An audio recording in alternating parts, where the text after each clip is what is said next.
പീതാംബരം കരവിരാജിതശങ്കചക്രകൗമോദഗീതരതിജം കരുണാസമുദ്രം രാധാസഹായമതിസുന്ദരമന്ദഹാസം പാതാലയേശമനിശം ഹൃദിഭാവയാമി.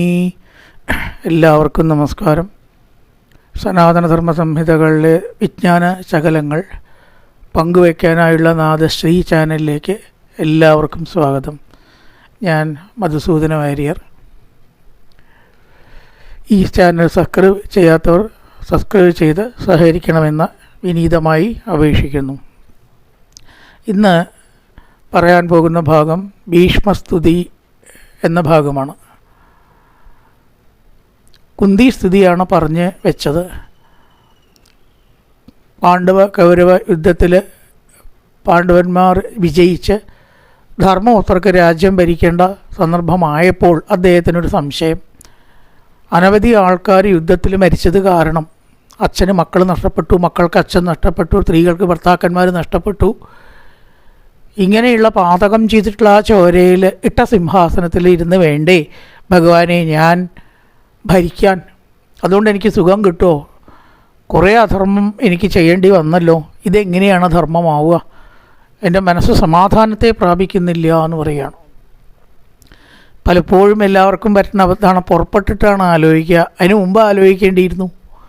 യുദ്ധക്കളത്തിലെത്തിയിട്ടാണ് അർജുനൻ ഇവരെയൊക്കെ ഞാൻ എങ്ങനെ വധിക്കും? ഭഗവാൻ പറഞ്ഞു അത് പുറപ്പെടുമ്പോൾ ആലോചിക്കേണ്ടിയിരുന്നു അർജുന, അപ്പോൾ അല്ല ആലോചിക്കുക. അതുപോലെ ഇതെല്ലാം കഴിഞ്ഞിട്ടാണ് ധർമ്മപുത്രർക്ക് സംശയം.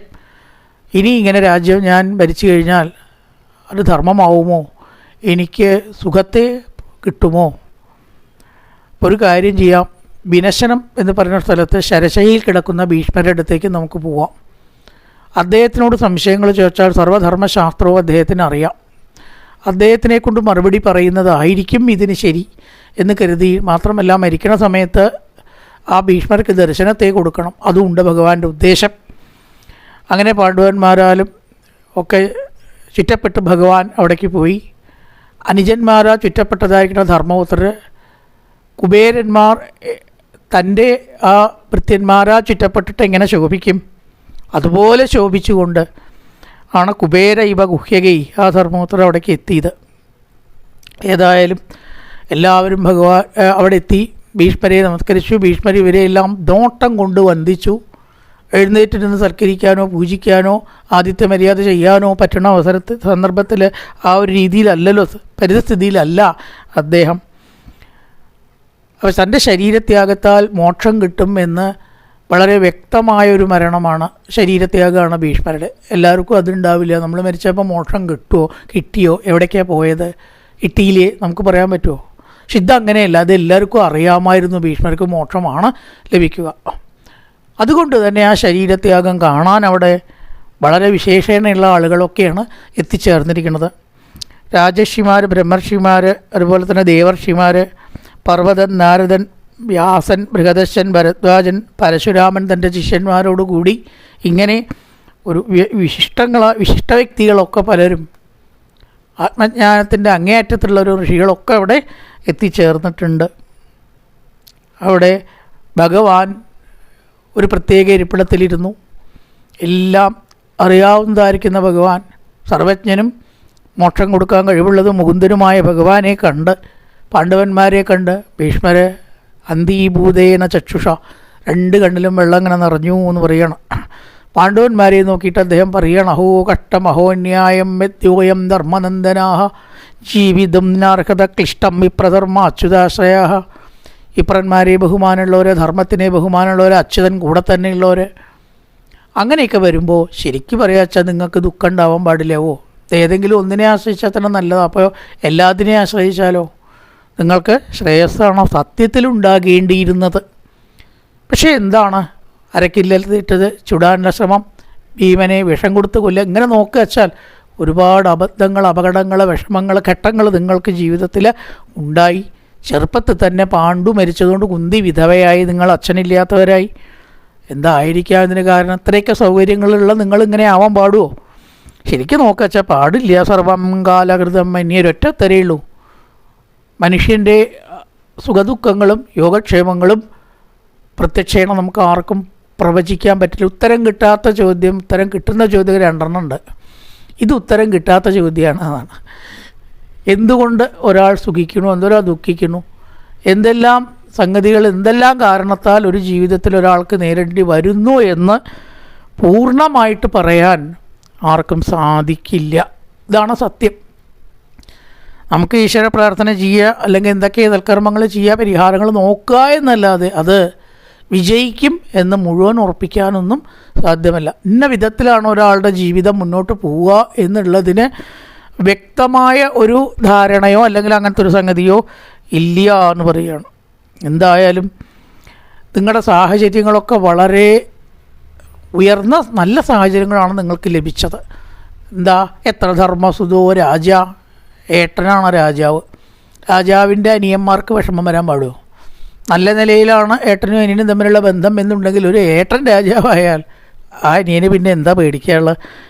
എത്ര ധർമ്മസുതോ രാജ, പിന്നെ ധർമ്മമുണ്ട്, ധർമ്മോത്തരാണ് രാജാവ് ഏട്ടനും എന്നുള്ളത് കൊണ്ട് ആ ധർമ്മത്തെ പാലിക്കാൻ ശക്തി വേണം.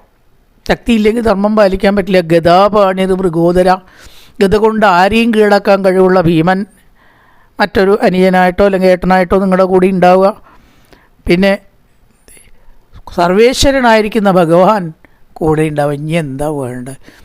ഭഗവാൻ കൂടെ ഉണ്ടായാൽ പിന്നെ എന്തെങ്കിലും വേണോ നേരെവാൻ? ആ സൗകര്യവും നിങ്ങൾക്ക് ലഭിച്ചു. എന്നിട്ടും അടിക്കടി വിഷമമുണ്ടായത് എന്താവാം? കയ്യിൽ കിട്ടിയതായിട്ടുള്ള ഭഗവാനെ, കൂടെ കിട്ടിയതായിട്ടുള്ള ഭഗവാനെ വേണ്ട പോലെ കണ്ട് മനസ്സിലാക്കിയില്ല. നിങ്ങളെങ്ങനെ കണ്ടിട്ടുണ്ട്? മന്യസേ മാതുലേയം പ്രിയം മിത്രം സുഹൃത്തമം നഗരോ സജീവൻ ദൂതം സൗഹൃദാദസാരഥിം.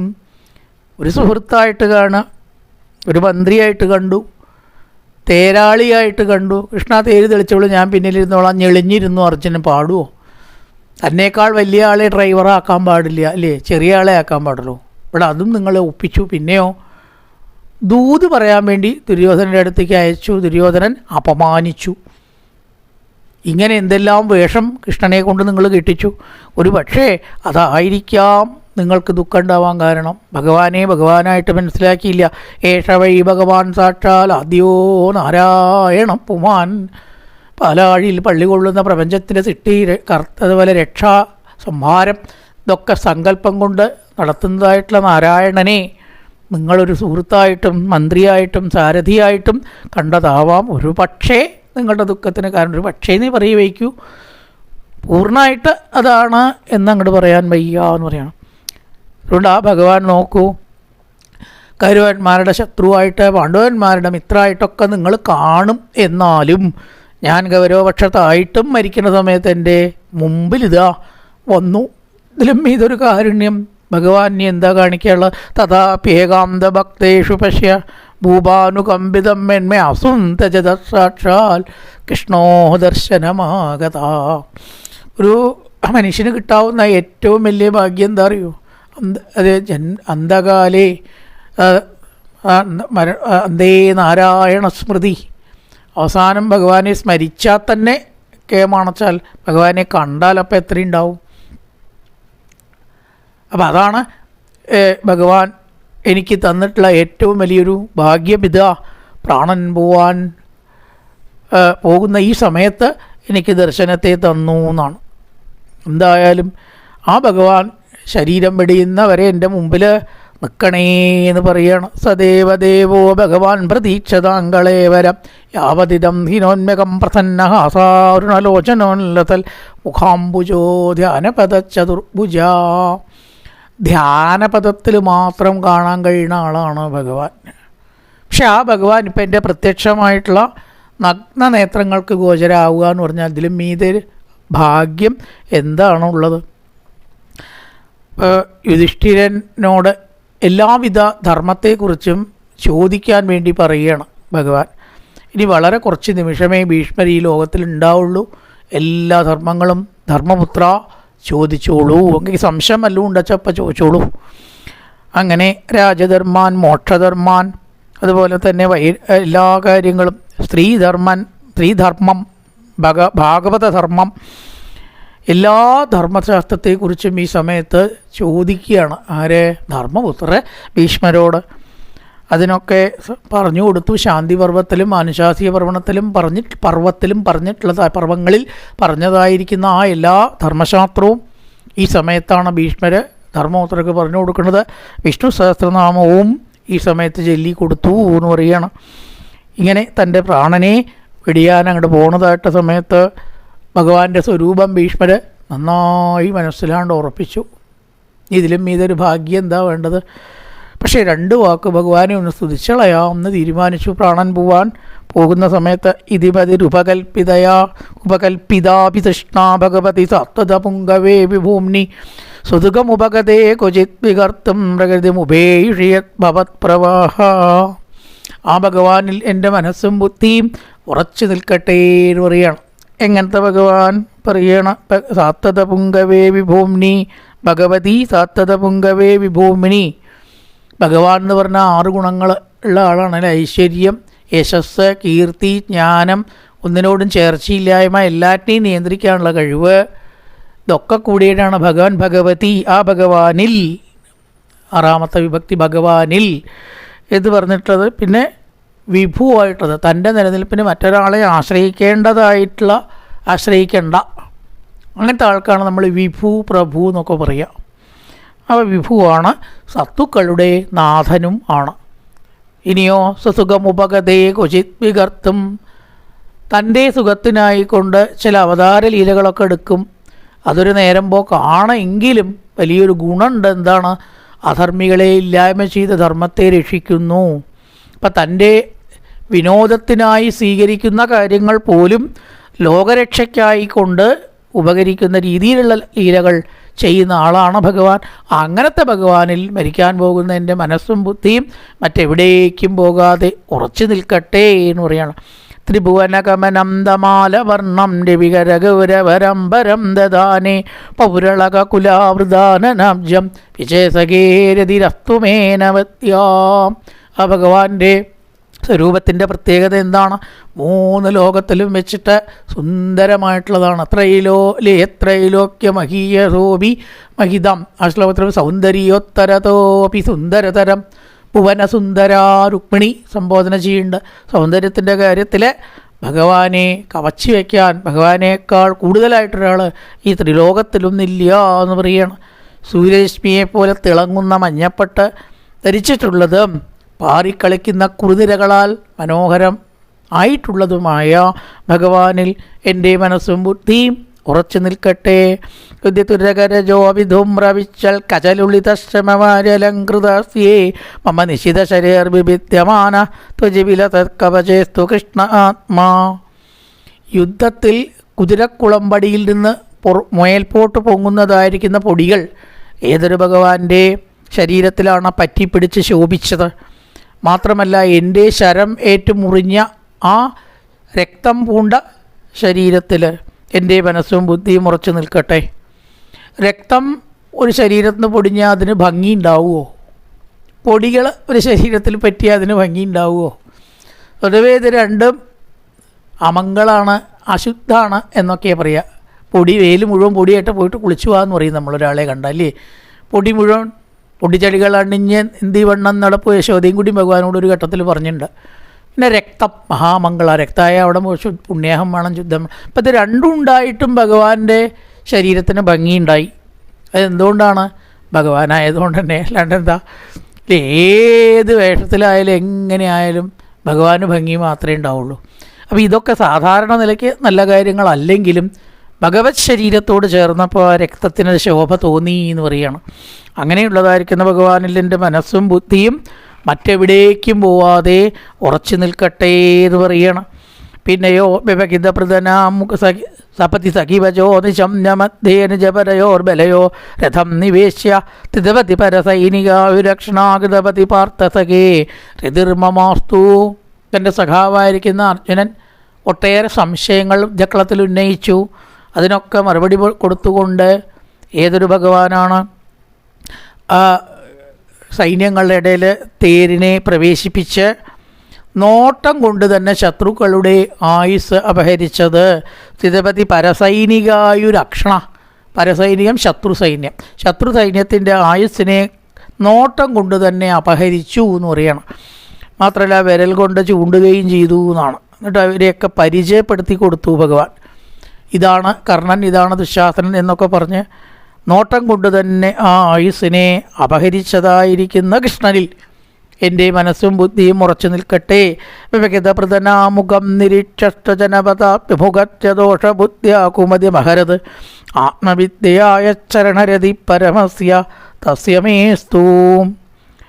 ഓ, ഇവരെയൊക്കെ എങ്ങനെ വധിക്കും എന്ന് പരിഭ്രമിച്ച് നിൽക്കുന്നതായിരിക്കുന്ന അർജുനന് ആത്മാവിനെ വധിക്കാൻ ആർക്കും സാധ്യമല്ല. അർജുന, ധൈര്യമായിട്ട് നീ ആ കൃത്യം ചെയ്തോളൂ എന്ന് പറഞ്ഞ കർത്തവ്യോന്മുഖത ഉണ്ടാക്കി തീർത്തത് ഏതൊരു ഭഗവാനാണ്, ആ ഭഗവാനിൽ എൻ്റെ മനസ്സും ബുദ്ധിയും ഉറച്ചു നിൽക്കട്ടെ. ഈ ഓരോരോ ശത്രുവിനെ ചൂണ്ടിയപ്പോഴും അപ്പം തന്നെ ആയുസ്സെടുക്കൽ കഴിഞ്ഞു. നിമിത്തമാത്രം ഭവസവ്യസാചി, നീ നിമിത്തമായാൽ മതി. ശരിക്കും വധിച്ചത് ഞാനാണ്, നീയൊരു നിമിത്തം മാത്രമായാൽ മതി എന്നങ്ങനെ പറഞ്ഞുകൊണ്ട് അർജുനന് യുദ്ധ സാമർഥ്യം നൽകിയ ഭഗവാനിൽ എൻ്റെ മനസ്സും ബുദ്ധിയും ഉറച്ചു നിൽക്കട്ടെ.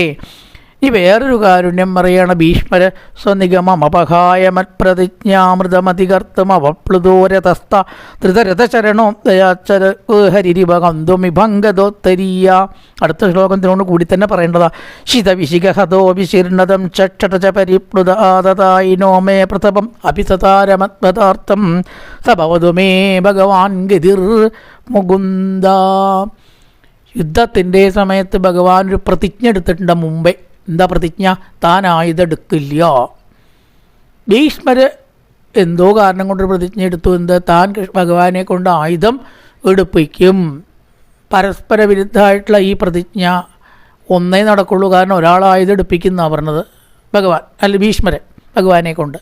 ഭഗവാൻ പറഞ്ഞു ഞാൻ ആയുധം എടുക്കില്ല, ഏതെങ്കിലും ഒന്നല്ലേ നടക്ക വയ്ക്കൂ. ഭഗവാൻ ചിന്തിച്ചു ഇതിപ്പോൾ ഏതാ നടക്കേണ്ടത്. അപ്പോൾ ഭഗവാൻ തീരുമാനിച്ചു തൻ്റെ ഭക്തൻ്റെ പ്രതിജ്ഞ ഏതായാലും നടന്നോട്ടെ. താൻ പ്രതിജ്ഞ സത്യം പാലിക്കാത്തവനാണ് എന്ന് പറഞ്ഞാൽ അതിനെ നികത്താൻ തനിക്ക് കഴിവുണ്ട്, ഈശ്വരനാണ്. പക്ഷേ തൻ്റെ ഭക്തനൊരു സത്യം പാലിക്കാൻ കഴിഞ്ഞില്ല എന്ന് വന്നാൽ അത് നാളെ തനിക്ക് വല്ലാത്ത വിഷമവും ദുഃഖവും ഉണ്ടാക്കി തീർക്കും. അതുകൊണ്ട് ഭക്തൻ എപ്പോഴും മീതെ ആവണം. താനൊന്ന് താഴെയായാലും തൻ്റെ ഭക്തൻ മീതെ ആവണം എന്ന് വിചാരിച്ച് സ്വപ്രതിജ്ഞ പോലും മാറ്റിവെച്ചിട്ടുള്ള ഭഗവാന്റെ ആ കാരുണ്യം ഒന്ന് ആലോചിച്ച് നോക്കൂ. ആരെങ്കിലും ചെയ്യുമോ അത്? വേറൊരാൾക്ക് വേണ്ടിയിട്ട് തൻ്റെ സത്യം പാലിക്കേണ്ട എന്ന് വിചാരിക്കുന്ന ത്യാഗബുദ്ധിയാണ് ശരിക്കും ഭഗവാൻ അവിടെ കാണിച്ചത്. അതുകൊണ്ട് ഒരു ഘട്ടത്തിൽ ആ സുദർശന ചക്രം എടുത്തിട്ട് ഒരു ചാട്ടം ചാടി ഭഗവാൻ. മറന്നിട്ടാ ഭഗവാന് മറക്കുമോ? ആലോചിച്ച് നോക്കൂ. ഒരിക്കലും മറവില്ലാത്ത ആളെ നമുക്കൊക്കെ മറക്കും, ഭഗവാൻ മറക്കില്ല. പക്ഷെ അത് എന്തിനു വേണ്ടിയിട്ടാണ് മറന്ന പോലെ കാട്ടിക്കൂട്ടിയതാണ്. തൻ്റെ ഭക്തൻ്റെ സത്യം ആയുധം എടുപ്പിക്കുന്നു പറഞ്ഞില്ലേ, ആയുധം എടുത്തളയാം, താൻ തോറ്റോട്ടെ. എന്നാലും ആ ആയുധം തൻ്റെ ഭക്തൻ്റെ സത്യമായിട്ട് തന്നെ പാലിക്കപ്പെടണം എന്ന് വിചാരിച്ചിട്ടല്ലേ ഭഗവാനെ ഒരു സിംഹം ആനയുടെ നേരെ ചാടിയ ആ ഗാംഭീര്യത്തിൽ എൻ്റെ നേരെ ചാടിയത്. പക്ഷേ ഇപ്രകാരം ദേഷ്യപ്പെട്ട എൻ്റെ നേർക്ക് വന്നപ്പോഴും എനിക്ക് പേടിയൊന്നും ഉണ്ടായില്ല. എനിക്ക് പേടിയുണ്ടായില്ല. എന്താ കാരണം അറിയോ? ഭക്തൻ്റെ നേർക്ക് അങ്ങക്ക് കോപിക്കാൻ കഴിയില്ല. അങ്ങ് വലിയ നാടകക്കാരനാണെന്ന് ഞാൻ കേട്ടിട്ടുണ്ട്, അഭിനയിക്കാൻ കേമന. പക്ഷേ എന്നോടുള്ള കാരുണ്യം മറയ്ക്കാൻ അങ്ങക്ക് കഴിഞ്ഞില്ല.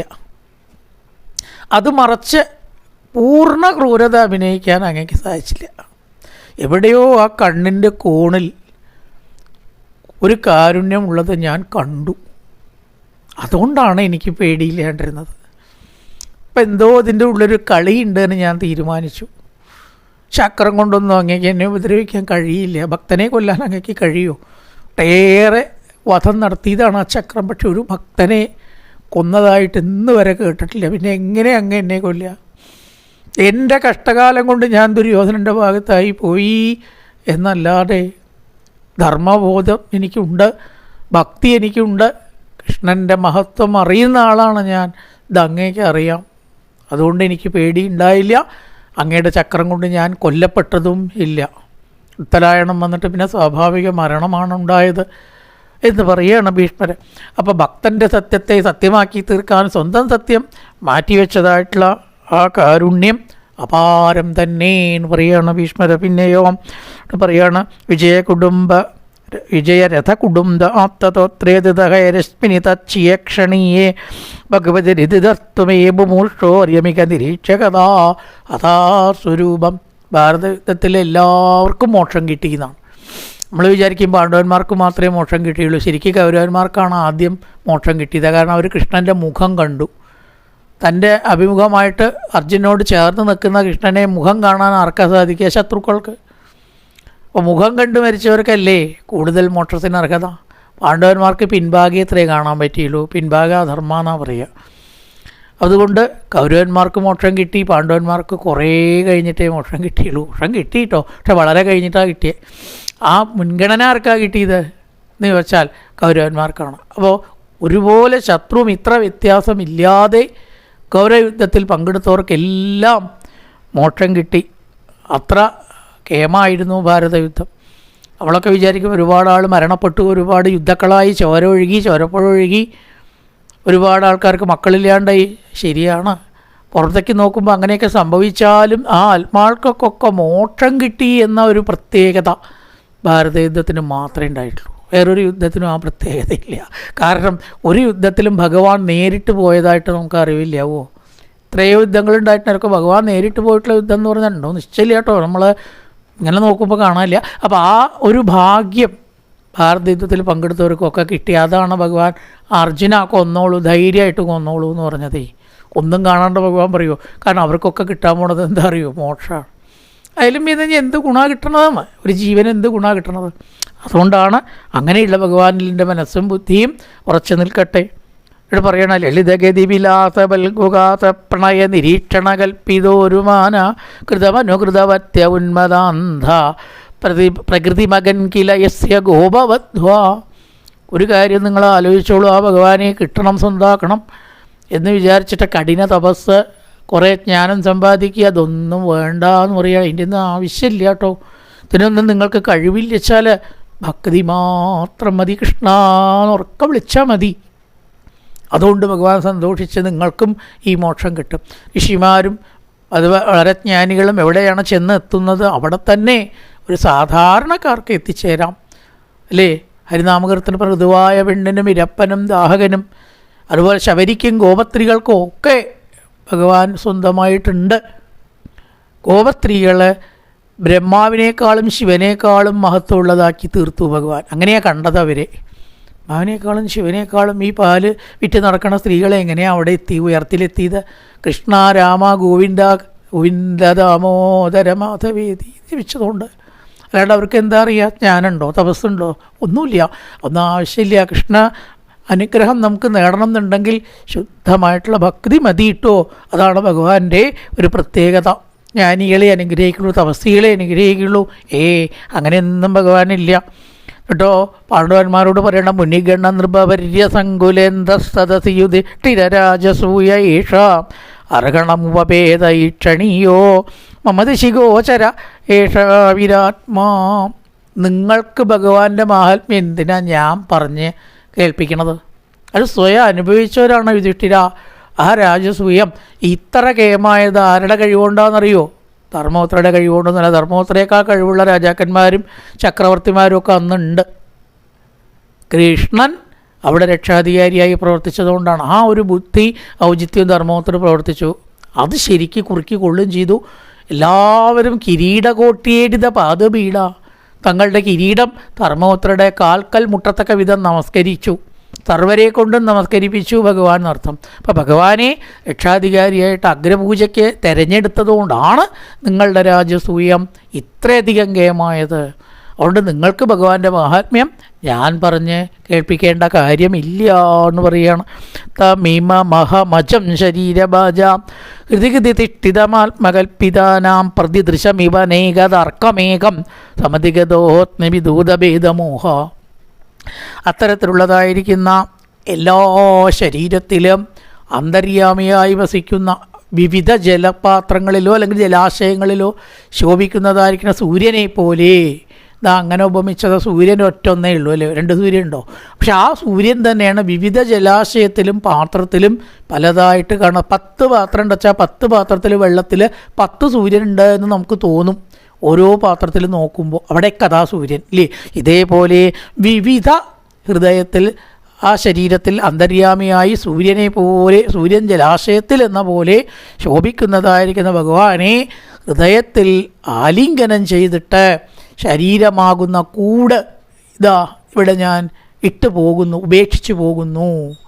വിധിച്ചിടുന്ന കർമ്മമൊടുങ്ങുമ്പോൾ പതിച്ചിടുന്നു ദേഹമൊരിടത്ത് ഇല്ലേ. എന്തിൻ്റെങ്കിലും ഒരു കൂട് അവിടെ ഉപേക്ഷിച്ച് പോവുക.